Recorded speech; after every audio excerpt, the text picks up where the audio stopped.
Welcome back to Highlighting Staten Island. So today we're on the southwest side of Staten Island, better known as 10309. We're going to take you from Lemon Creek Park all the way to the boat graveyards on the other side. So 10309 is one of the most sparsely populated zip codes in New York City, yet it has some of the most interesting history. Let's get out there and show you.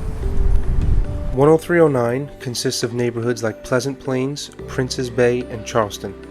There's a lot of history here, a lot of maritime stuff, as usual, right? We're on Staten Island. But as a very interesting example, oysters were so famous here that Prince's Bay oysters would often be found on menus at prominent seafood restaurants in Manhattan and even London.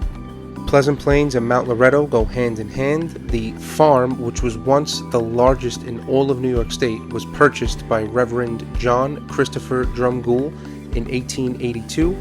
It was originally done to aid homeless newsboys. It was called the Mission of the Immaculate Virgin at Mount Loretto, but the name Mount Loretto is what stuck.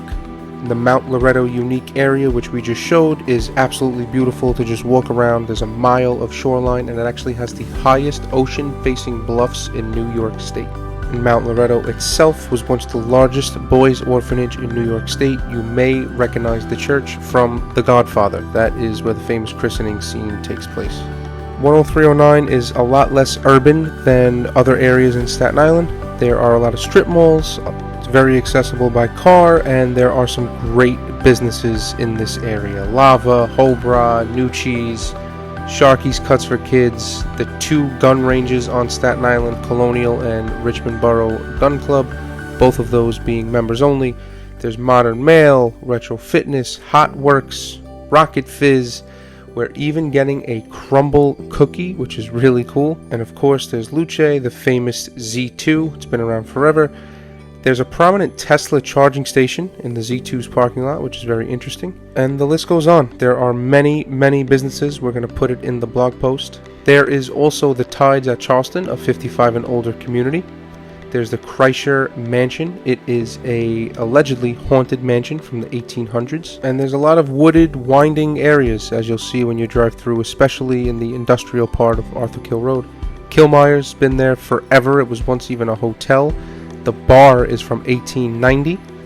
There is the old prison that actually used to be a prison on Arthur Kill Road. Old Bermuda Inn, great place to host a party. Again, they're from the 1800s as well.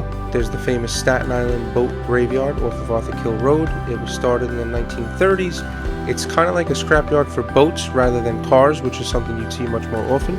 Pretty cool to see. You have a mix of housing down here. A lot of them are single-family homes.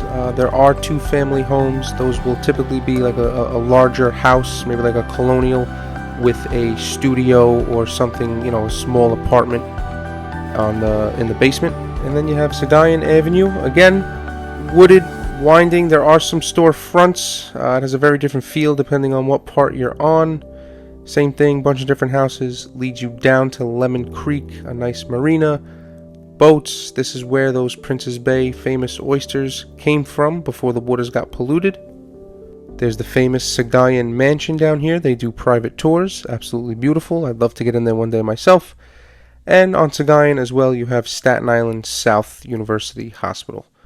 So that's it for 10309. We'll see you next month, 10310. Have a great month. Thank you.